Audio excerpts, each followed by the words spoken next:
So it's February, and it's about trust, and it's also about stewardship. So I have a few friends to help me this morning talk a little bit about how we steward in this church. What are we giving our funds and our time and our energy to in this place? So we've divided it up to 6 different categories. So we have 6 different things to talk about. So those speakers can come up now. And you may have noticed that we were passing out pledge packets in the back of the sanctuary this morning. If you did not get yours, we will have them in the dining room following the service. So you can find yours. They're alphabetically arranged. So you can find where they are. One more note is that if you have not already, you should be receiving an invitation to a grateful gathering. These gatherings, we're aiming to talk to each other about the church, to have a little bit of fun. The people who threw them like parties.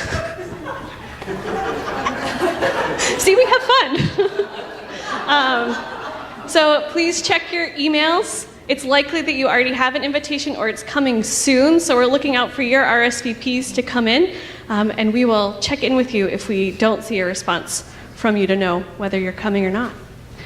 But you, on the back of your pledge letter, also have this visual, so if you can't see it because it's all the way up here, you can take a look at it, and it's one of our topics at our Grateful Gathering we'll talk about, and you can ask questions about as well, so it'll be there, and they should be up on the slides too. So I'm going to first go to Benjer Fulata, who's going to talk about worship and music.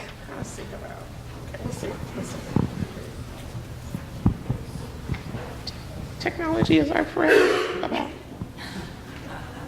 Good morning. So, and really the only way I can think about worship and music is to do what we do for worship and music, and it's to sing a little something. So bear with me because, of course, my voice is not going to crack. A sound of hope, a sound of peace, a sound that celebrates and speaks what we believe, a sound of love, a sound so strong. It's amazing what is given when we share a song. So this is why we sing. Why we lift our voice, why we stand as one in harmony. This is why we sing, why we lift our voice. We sing as part of worship and music because it truly represents from our soul who we are, what we believe, what we do. And that's what we do as UUs. Hello. So I'm talking about faith formation. What is this thing that we call faith formation? I still keep calling it RE, which we used to call it RE, which is religious education, but I think that faith formation is such a better word because religious education is so much more, I'm going to educate you about this religion, and faith formation is more of a process. It's a formation of something, of formation of faith, and what that means to each of us, each adult and each child, and it's different for everyone. So why is that important to this church? Well, when I ask my kids what they do in their faith formation classes, I get like half answers and shrugs. But as a teacher of faith formation classes, I have seen children sing, paint, build, do skits, hammer nails, and make up stories, tell stories, and one memorable class where I accidentally taught the 4th and 5th graders how to start fires with a magnifying glass. But so why is that important to this church? Well, I've met some great and wonderful people that I wouldn't have otherwise known because they're younger than I am, and they spend their time in faith formation classes while I'm here in service. I've met teachers that I wouldn't otherwise have known. I've gotten to see older UUs and younger UUs dancing together to YMCA upstairs in an area. It's dancing, laughing, having fun. Why is that important to this church? Our first principle is and the inherent worth and dignity of every person, or as my son would say, everyone is important. The third principle includes the encouragement to spiritual growth, which is part of our mission as this church, to grow together spiritually. Faith formation to me is accepting the first while practicing the third, but at a level that everyone can understand and relate to. Each lesson or story or song or tool or activity has a purpose or a meaning to explore, and each individual adult or child may or may not get it right away, but eventually. Thinking about each lesson or teaching a class gives teachers a new way of looking at our faith. Areas and all ages choir gives adults who don't usually have the opportunity the chance to interact with truly wonderful people, more of a community. Quick plug for the all ages choir. There's an all ages choir event, rehearsal at 11:30 in the chapel. While exploring what makes our faith, together, we form more of a community, and we get to decide what that means. Sometimes it means sitting here listening to Allison, and sometimes that means rolling around on the floor pretending to be another creature until it's time for snack.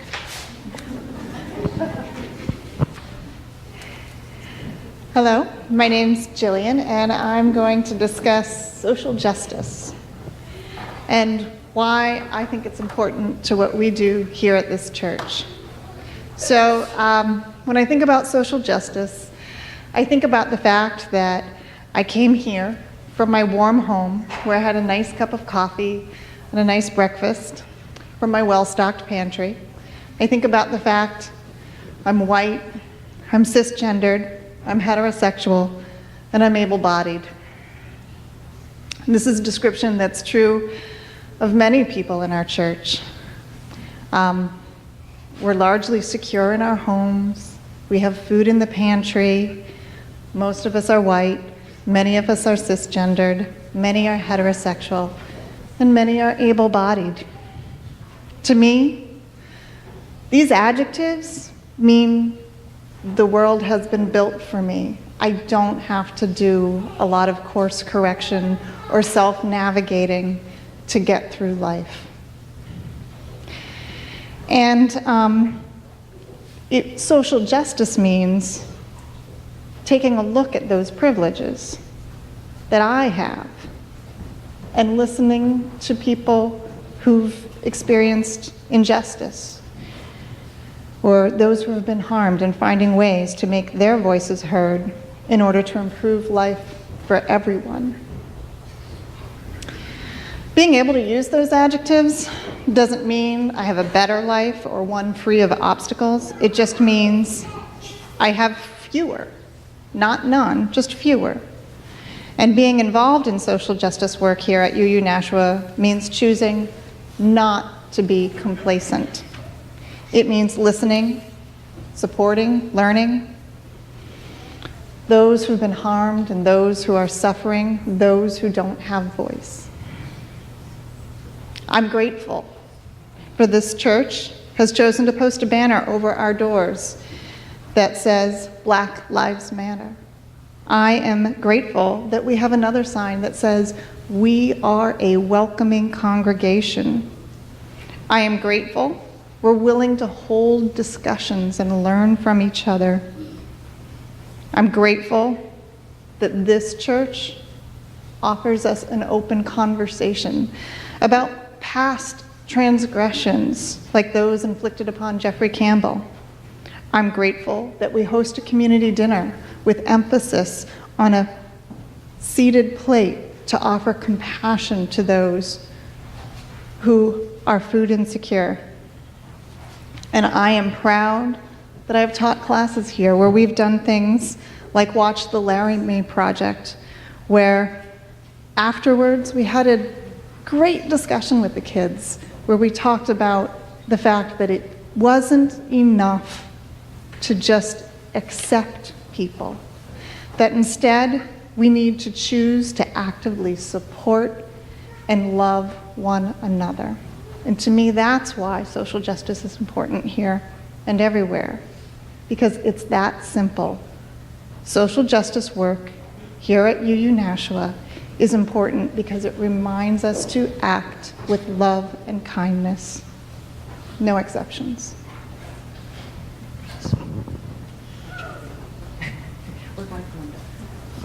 Oh, okay. Community building is my topic, and I'm Gail McMorrow Donahue. I belong to the pastoral care team, and basically our purpose is based on the First Unitarian Universalist principle to affirm the inherent worth and dignity of every person. Our goal is to help Reverend Allison provide a ministry of hope and caring so that no member of our congregation ever needs to feel or be alone through a difficult transition in life. Our covenant to the congregation, and again, this is to support Reverend Allison. So with permission, we might visit someone ill at home or in the hospital. We will support those going through a life crisis, such as a divorce, a job loss, temporary or terminal illness. We may best serve a family if they have greater needs by sharing referral information about community services. Some of us have special skill areas, but we work as a team regardless, and Reverend Allison provides direction and supervision for us. We maintain contact with people who are unable to attend church due to illness or disability, which may be something as simple as regular phone calls to them or visits with them. We support friends and family involved in long-term caregiving. We comfort during times of loss. Again, sometimes as simple as phone calls, a sympathy note, cards of remembrance, and other special needs. What happens or how we work in this team, we believe that what we do is a ministry. So we begin our meetings with a spiritual opening, and we conclude our meeting with spiritual closing. We also share our own joys and concerns as part of that team. We are provided with the names of people in need of service, and we've learned about through connections with other members or by what others share with us. We may hear about it at Joys and Concerns at our services.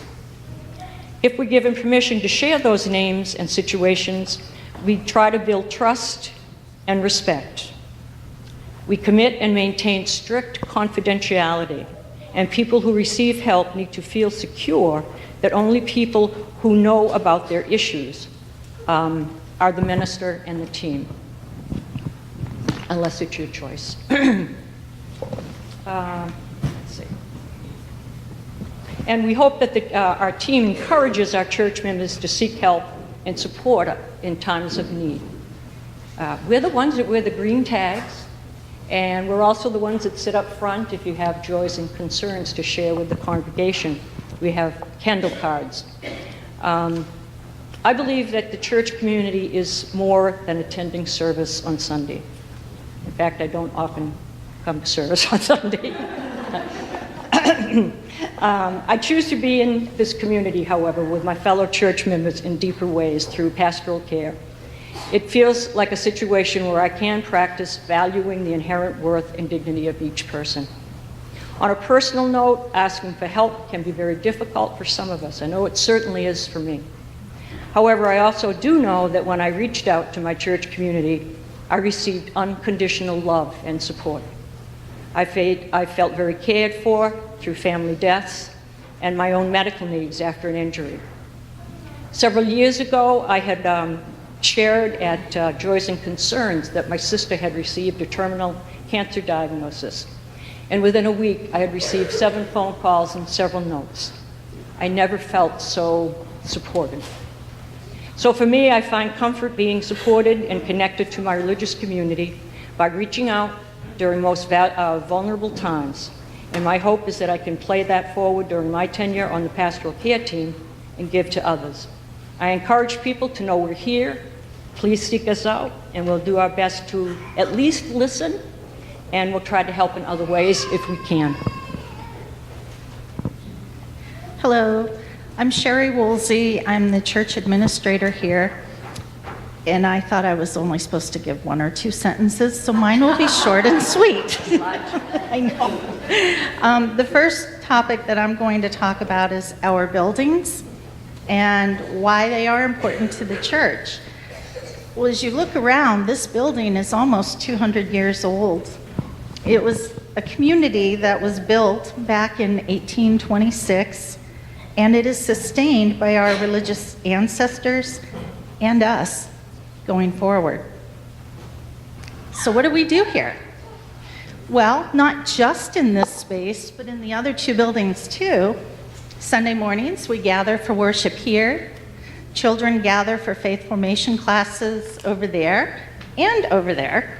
And then after the service, we gather all over the place, really.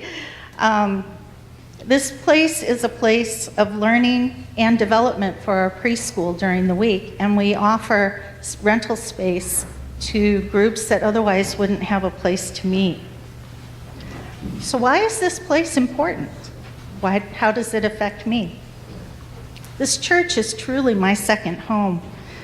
I have never felt more comfortable here than anywhere else, and I like to make sure that I get to know people. People feel the same kind of love and warmth that I feel when they enter this building. And what strikes me most when I look at our church from the outside are the 5 pillars. And I know that those were made from tree trunks, white oak trees that stood on this ground before this building was ever here. And to know that they were here long before us and they are still supporting us, and to hope that they will continue to be here long after we're not here. Okay, on to administration. Administration admittedly takes up the largest portion of our church budget. It is the side of the church that is mostly the behind-the-scenes work that needs to be done to make sure that everything runs smoothly around here. Allison can't do it all by herself. So what do we do in administration? We handle the payroll, we handle paying the bills, we handle the operational policies and procedures, we handle the emergency preparedness planning, the facility maintenance, the scheduling of the facility, the cleaning, the bookkeeping, and the communication in all forms that it takes for this place, including the internet, the telephones, Sunday morning projection and sound, and your order of service. So why is this important to me? Well, you kind of pay me, so I won't lie. I will be true. Seriously though, this congregation is a place that I love being. I feel honored to have your trust to look out for the best interests of this church and to handle the day-to-day operations of the facility to keep it running and in good shape. Thank you all. I hope that those things that we've learned about our church have been enlightening I know I learned a few things while you were speaking, so I appreciate everyone coming up, especially if you're not a crowd person.